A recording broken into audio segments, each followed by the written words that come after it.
नमस्कार, मैं मुकेश यादव। आप सभी का जीएस वाटिका में स्वागत है। आज का टॉपिक है अगला जो हम लोग देखे हैं अभी तक जो पॉलिटी हम लोग पढ़ रहे हैं, तो पॉलिटी का अभी तक आपने पार्ट 4 देख लिया है। आज हम लोग देखेंगे पार्ट 5 यानी कि उससे आगे। तो आज का टॉपिक है 1873 ईस्वी का अधिनियम। ध्यान रखिएगा, 1873 ईस्वी का अधिनियम।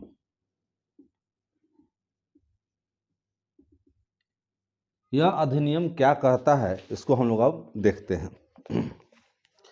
तो कहता है 1873 ईस्वी के अधिनियम के तहत इसमें ईस्ट इंडिया कंपनी को भंग कर दिया गया। ध्यान रखिएगा, ईस्ट इंडिया कंपनी, ये जो ईस्ट इंडिया कंपनी जो थी इसको भंग कर दिया गया, यानी कि यह कंपनी अब खत्म कर दिया गया।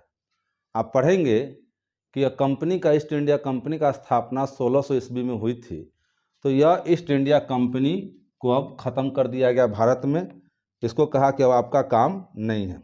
उसके अलावा 1 जनवरी 1884 को, ध्यान रखिए कहिया, 1 जनवरी 1884, 1 जनवरी 1884 को ईस्ट इंडिया कंपनी को इस नियम के तहत खत्म कर दिया गया, 1873 ईस्वी का अधिनियम के तहत। उसके बाद दूसरा है शाही उपाधि अधिनियम 1876। नेक्स्ट है 1876 ईस्वी का शाही उपाधि अधिनियम। ध्यान रखेंगे, यह शाही उपाधि है। इसमें यहां देखिए शाही उपाधि लिखा गया। अब यह नया नियम है, तो इसमें इसके तहत क्या किया गया है, सबसे पहला लोक निर्माण विभाग का स्थापना किया गया। लोक निर्माण विभाग, ध्यान रखिएगा, इसके तहत नंबर 1 लोक निर्माण विभाग की स्थापना की गई, नंबर 1 ध्यान रखिएगा। और दूसरा 1876 ईस्वी के शाही उपाधि अधिनियम के तहत दूसरा काम किया गया कि 28 अप्रैल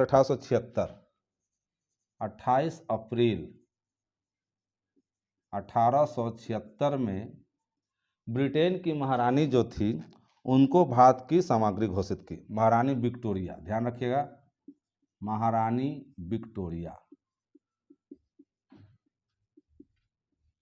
को भारत की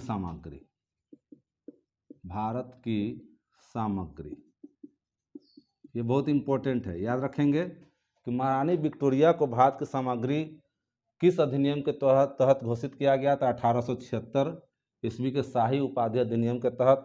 कब? तो 28 अप्रैल 1876 में, ध्यान रखिएगा। इसके बाद अगला अधिनियम है 1892 का भारत परिषद अधिनियम। नेक्स्ट 1892 ईस्वी का भारत परिषद अधिनियम। तो ये अब नया टॉपिक है, तो आप अब यहाँ देख रहे हैं। आपने इससे पहले देखा 1 नंबर यह कि 1873 ईस्वी का अधिनियम, यह 2 नंबर आपने देखा 1876 ईस्वी का अधिनियम। अब यह 3 नंबर देखते हैं 1892 ईस्वी का भारत परिषद अधिनियम। तो इस अधिनियम के तहत क्या होता है, तो चलिए इस पर हम लोग ध्यान देते हैं। इसमें लिखा गया है, इसमें आपको 2 बातें हैं। सबसे पहला बात ए नंबर कर देता हूँ, 1892 का भारत शासन अधिनियम, इसके तहत अप्रत्यक्ष चुनाव प्रणाली की शुरुआत हुई। ध्यान रखिएगा, अप्रत्यक्ष चुनाव प्रणाली की शुरुआत।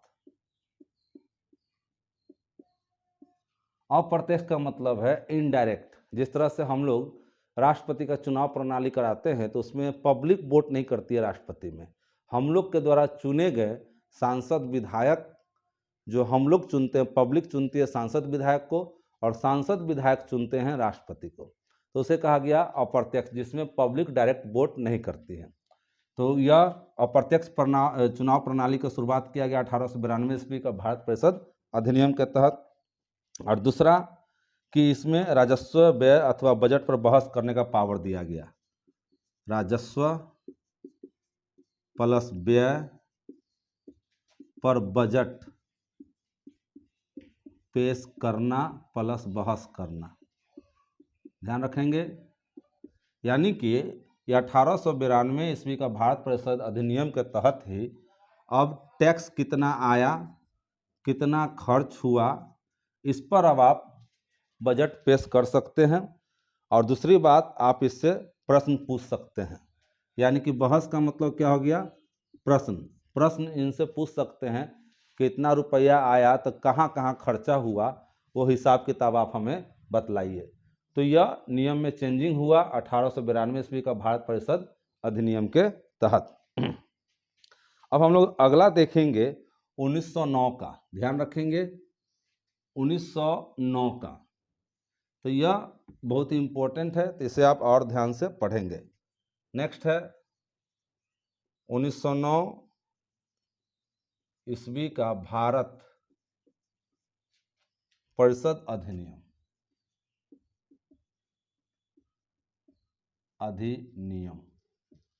इसे हम लोग मार्ले मिंटो भी कहते हैं, मार्ले मिंटो। ध्यान रखेंगे, इसे हम लोग मार्ले मिंटो सुधार अधिनियम भी कहते हैं। अब यहाँ गौर कीजिएगा कि यहाँ दो आदमी मार्ले है और मिंटो है। तो आप गौर करेंगे कि मार्ले जो है वो राज्य सचिव के पद पर है। यहाँ ध्यान रखिएगा, यह भारत का सचिव पद, सचिव पद पर है यह मार्ले उस समय। और आपने पढ़ा है कि भारत में एक पद बनाया गया था, भारत सचिव पद, ठीक है। तो यही उस समय भारत का सचिव था, भारत सचिव पद पर था मार्ले। और मिंटो जो था उस समय वह वायसराय था। तो दोनों अलग अलग है। तो उस समय भारत में वायसराय कौन था, तो लॉर्ड मिंटो। और उस समय भारत में भारत का राज्य सचिव पद पर कौन था, तो मार्ले। तो इन दोनों की इसमें मतलब योग्य अच्छा, मतलब ये दोनों बेहतर काम किए हैं, तो इसीलिए इसको कहा गया मार्ले मिंटो अधिनियम। तो चलिए इन लोगों ने क्या क्या किया, तो इसकी बातें हम लोग देखते हैं। तो इसमें इन लोगों ने 6 पॉइंट कहा है। तो सबसे नंबर 1 पॉइंट पर अब गौर करते हैं। तो नंबर 1 पॉइंट क्या कहा गया, देखिए क्या दिमाग ये लोग लगाया है 1909 में। इन लोगों ने सबसे पहले मुस्लिम समुदाय के लिए अलग से, यानी कि पृथक प्रतिनिधित्व, ध्यान रखेंगे, मुस्लिम लोगों के लिए, मुस्लिम लोगों के लिए पृथक प्रतिनिधित्व प्रणाली की इन लोगों ने शुरुआत किया। यानी कि ये लोग इतना दिमाग लगाए कि ये लोग जान चुके थे कि अगर हिंदुस्तान में राज करना है तो यहाँ पर हिंदू और मुसलमान की जो एकता है इसको तोड़ना होगा। यानी कि फूट डालो और राज करो की नीति अपनाना होगा। और इन लोगों ने गौर किया कि इन लोगों का हमेशा जब भी बहिष्कार होता है तो बंगाल वाला इलाका से बहिष्कार होता है। तो इन लोगों ने, मार्ले और मिंटो ने दिमाग लगाया, खासकर मिंटो ने, कि क्यों न हिंदू और मुसलमान को तोड़ दिया जाए। तो कैसे टूटेगा, तो मुसलमान को लालच दिया जाए। तो इन लोगों ने 1909 में एक नियम लाया कि मुसलमान लोग को कहा कि आप लोग को हम सीट आरक्षित करते हैं, अलग से आरक्षण देना शुरू किया। और कहा कि मान लीजिए कि यह मुसलमान कोई खड़ा हुए इस पर, तो उनको सीट का आरक्षण किया गया इलेक्शन में। और उनको वोट भी देगा तो मुसलमान ही वोट देगा, दूसरा नहीं। एक तो आरक्षण दिया गया कि आप खड़े हो सकते हैं, और दूसरा वोट भी कौन देगा, तो मुसलमान ही वोट देगा। ध्यान रखिएगा, दूसरा जात यानी कि हिंदू, ईसाई, बौद्ध, पारसी, जैन, इनको वोट नहीं दे सकता है।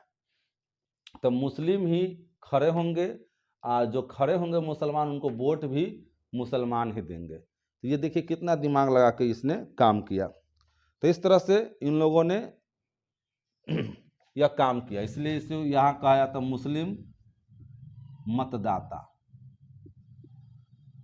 ध्यान रखेंगे, इनको वोट भी कौन देंगे, तो मुसलमान लोग ही इसको वोट देंगे। तो इसे ही आगे चलकर सांप्रदायिक कहा गया, सांप्रदायिक निर्वाचन का जनक। ध्यान रखेंगे, सांप्रदायिक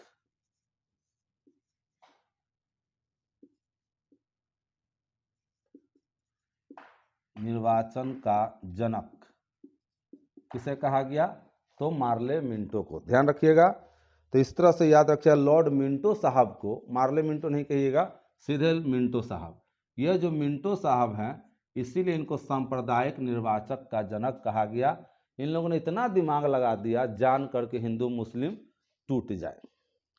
उसके बाद इन्होंने दूसरा क्या काम किया, अब देखें सेकंड काम। इन्होंने पहला काम किया, उसका दूसरा काम कहते हैं कि भारतीयों को भारत सचिव एवं गवर्नर जनरल की कार्यकारिणी परिषद नियुक्ति किया। देखिए दो विभाग है, एक भारत सचिव विभाग और दूसरा है गवर्नर जनरल का विभाग। गवर्नर जनरल का विभाग, इन दोनों विभाग में भारत के लोगों को एंट्री मिला। भारत के लोग, इसमें भी और इसमें भी भारत के लोग, यानी कि भारत के जो पढ़े लिखे आदमी थे, इस दोनों विभाग में, एक भारत सचिव विभाग और गवर्नर जनरल का विभाग, इन दोनों विभाग में भारतीय लोगों को नौकरी करने का मौका मिला। अंग्रेज ने दिमाग लगाया कि क्यों न इनको बांटा जाए। जो पढ़े लिखे आदमी हैं वही समाज को आगे बढ़ाते हैं, वही समाज को ख़त्म भी करते हैं। तो उसी तरह से इन लोगों ने कहा कि जो पढ़े लिखे आदमी हैं क्यों न उनको हम लोग अपने साथ मिला लेते हैं। तो भारत सचिव जो विभाग है उसमें भी भारत के लोग को नियुक्ति किया गया, इसमें पढ़े लिखे आदमी को। और गवर्नर जनरल का जो विभाग है इसमें भी भारत के लोग को नियुक्ति किया गया, यानी कि यहाँ से यह प्रोसेस शुरू किए। देख लीजिए इन लोगों ने कितना दिमाग लगाया। उसके बाद इन्होंने तीसरा क्या काम किया, तीसरा पॉइंट, यानी कि इन लोगों का मेन मकसद था कि भारत के लोगों को किसी तरह से अब खुश किया जाए, उनको यह यकीन दिलाया जाए कि अब हम लोग पहले जैसा व्यवहार नहीं कर रहे हैं और आप लोग का देश है, आप लोग ही इस देश को चलाइए। तो ये उन लोगों ने ये दिमाग लगा रहे थे।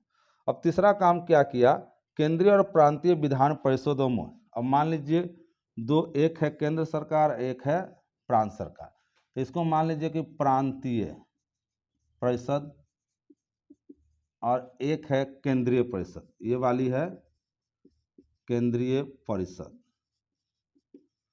ठीक। तो इस सभी में भारत के लोगों को चुना गया, इसमें एक स्टेट लेवल पर है, एक केंद्र लेवल पर, और इसमें इन लोगों को पावर दिया गया कि इसमें सब भारत के लोग थे, इसमें भी भारत के प्रतिनिधि थे, इसमें भी इन लोग को यह पावर दिया गया कि अब आप लोग बजट पर बहस कर सकते हैं। किस पर? बजट, नंबर 1 प्लस, यानी कि बजट पर बहस करने का पावर दिया गया इसको भी और इसको भी। दूसरा इन्होंने कहा कि आप सार्वजनिक हित के विषयों पर प्रस्ताव पेश कर सकते हैं। दूसरा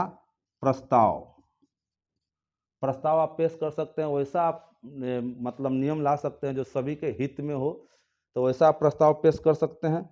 तीसरा पूरक प्रश्न पूछ सकते हैं। नेक्स्ट पूरक प्रश्न का मतलब है पहले अगर आपको कोई प्रॉब्लम है, पहले का कोई बात आपके मन में खटक रहा है तो आप उससे संबंधित प्रश्न आप पूछ सकते हैं, तो आप पूरक प्रश्न पूछ सकते हैं। उसके बाद वोट देने का अधिकार मिला, मत देना, मत यानी कि मतदान आप कह सकते हैं। इसके अलावा भारतीय लोगों को वोट देने का भी पावर इसमें दिया गया। तो आप समझ सकते हैं अंग्रेज ने कितना दिमाग लगाया। उसने यह दिमाग लगाया कि किस तरह से भारत के लोगों को अपने पक्ष में किया जाए और उसे यह यकीन दिलाया जाए कि हम लोग अब आपके साथ है। तो इसीलिए इन लोगों ने केंद्र लेवल पर जो विभाग बनाया केंद्रीय परिषद, और स्टेट लेवल पर जो उन्होंने विभाग बनाया प्रांतीय परिषद, इस विभाग में भारत के भी लोग को नियुक्ति करवाया, उन लोग को भी इलेक्शन लड़के इसमें बुलाया। उसके बाद इन लोग को यह बात कहा कि आप जो है बजट पर बहस कर सकते हैं। दूसरा प्रस्ताव आप अपना पेश कर सकते हैं। तीसरा पहले जो हो चुका है उससे सवाल आप पूछ सकते हैं, पूरक प्रश्न। और चौथा आप वोटिंग भी कर सकते हैं, वोट भी आप दे सकते हैं। तो इस तरह से अंग्रेज ने यह जानबूझकर इतना सारा यह दिमाग लगाया, खासकर हम लोग को, खास हिंदू जो हैं या भारत के जो पढ़े लिखे आदमी हैं उनको अपने पक्ष में करने के लिए। उसके बाद आप देख लीजिए चौथा पॉइंट में कहा गया कि प्रांतीय विधान परिषदों की संख्या में वृद्धि की गई। याद रखेंगे, प्रांतीय विधान परिषद में वृद्धि। इसका मतलब है जो स्टेट लेवल में जो होता है, जैसे आज के डेट में विधानसभा होता है ना, विधान परिषद होता है, तो उसी तरह से प्रांत का मतलब होता है स्टेट। तो स्टेट लेवल, स्टेट में जो है वहाँ पर सीट को बढ़ाया गया। ठीक है, चौथा पॉइंट। उसके बाद पांचवा पॉइंट में देखिए क्या किया। पांचवा पॉइंट में जो है एक हमारे भारत के व्यक्ति है जिनका नाम है सत्येंद्र प्रसाद सिन्हा। ध्यान रखिएगा, सत्येंद्र प्रसाद सिन्हा। यह भारत के पहला व्यक्ति है जो कि वायसराय के कार्यपालिका परिषद में काम करते थे। वायसराय के कार्यपालिका परिषद, ध्यान रखेंगे। आपने पढ़ा है कि भारत के राज्य सचिव पद में भी भारतीय लोगों को एंट्री दिया गया, नियुक्ति की गई, और वायसराय के कार्यपालिका परिषद में भारतीय लोगों को नियुक्ति की गई। तो इसमें भारत का पहला व्यक्ति है सत्येंद्र प्रसाद सिन्हा, जिन्होंने वायसराय के कार्यपालिका परिषद में इन्होंने काम किया है। तो ध्यान रखेंगे। और इन्हें कौन सा काम दिया गया था? तो इन्हें विधि सदस्य बनाया गया था। ध्यान रखेंगे, विधि सदस्य बनाया गया था, यानी कि जहां कानून बनता है भारत के लोगों पर शासन करने के लिए, तो उसमें इनको सदस्य बनाया गया था। इसके अलावा अब छठा काम क्या किया, यह ध्यान देखते हैं, सबसे लास्ट पॉइंट। छठा में क्या गया कि इस अधिनियम के तहत presidency, corporation, chambers of commerce, विश्वविद्यालय, जमींदारों के लिए अलग प्रतिनिधि, यानी कि सबको आरक्षण दिया गया। अंग्रेज इतना दिमाग का तेज था कि सबको आरक्षण दिया गया प्रतिनिधि करने के लिए, प्रतिनिधित्व, यानी कि इलेक्शन में खड़ा होने के लिए सबको आरक्षण सीट दे दिया गया। और किसको आरक्षण दिया गया? जो उस जमाना के बड़े बड़े पैसे वाले लोग थे, क्योंकि वही लोग तो आम जनता को आइडिया देते हैं कि अंग्रेज हम लोग के साथ क्या करते हैं। तो उन लोगों को अंग्रेज ने अपने पक्ष में करना सोचा कि इन लोग को चलिए, इन लोग को आरक्षण दे देते हैं, तो उस सीट पर यही लोग खड़ा होंगे और जीत कर आएंगे और हम लोग के लिए काम करेंगे और कभी भी हम लोग का विरोध नहीं करेंगे। तो अंग्रेज देख लीजिए कितना दिमाग लगाया। तो इसने क्या किया? आरक्षण दे दिया। किसको किसको? तो नंबर 1 में है प्रेसिडेंसी, प्रेसिडेंसी कॉरपोरेशन। उसके बाद नंबर 2 में इसी में देख लीजिए chambers of commerce, chambers of commerce. Number 3 में विश्वविद्यालय, विश्वविद्यालय। और नंबर 4 में जमींदार। इन सभी के लिए इन लोगों ने अलग प्रतिनिधित्व का प्रावधान किया। आप समझ सकते हैं कि अंग्रेज कितना दूर से दिमाग लगा रहा था। वो देख रहा था कि भारत के जो पढ़े लिखे आदमी हैं, जो एक्टिव आदमी हैं, वही हम लोग का विरोध करते हैं, तो क्यों न उन सभी को हम लोग अपने साथ मिला लें, और जब साथ मिला लेंगे तो वो हमारा विरोध करना छोड़ देंगे और इस तरह से हम लोग भारत पर आराम से शासन कर सकते हैं। तो इस तरह से इन लोगों को आरक्षण दिया गया। और आरक्षण देने से क्या हुआ? किनको किनको आरक्षण दिया गया? तो प्रेसिडेंसी कॉरपोरेशन के मेंबर को, उसके अलावा चैम्बर्स ऑफ कॉमर्स को मेंबर को, विश्वविद्यालय के मेंबर को, और जमींदार लोगों को इन लोगों ने आरक्षण दिया जानकर। इसीलिए आप यहाँ देखेंगे कि ये जितना भी नियम बनाया, इसे मार्ले मिंटो अधिनियम कहा गया। और खासकर आपने यह भी पढ़ा कि लॉर्ड मिंटो को सांप्रदायिक, जो आपने सांप्रदायिक निर्वाचन के जनक कहा गया। यही सब कारण से, यानी कि मार्ले और मिंटो दोनों मिलकर पूरी तरह से ये कोशिश कर रहे थे कि किसी तरह से इंडिया को, जो भाईचारा हिंदू और मुसलमान को, उस भाईचारा को ख़त्म किया जाए। तो सबसे पहले इन्होंने क्या किया कि मुसलमान को आरक्षण दे दिया। दूसरा इन्होंने क्या किया, अब हिंदू में भी बड़े पैसे वाले जो थे उनको गरीब से अलग करने की कोशिश की गई। तो आपने ये देखा कि कितना दूर से उन्होंने ये दिमाग लगाया। इसीलिए मार्ले मिंटो को सांप्रदायिक जनक का, सांप्रदायिक निर्वाचक का जनक कहा जाता है। तो आप ये समझ गए। तो चलिए, अगर आपको अच्छा लगा तो लाइक करें, शेयर करें, सब्सक्राइब करें। और आज के लिए इतना ही। Thank you.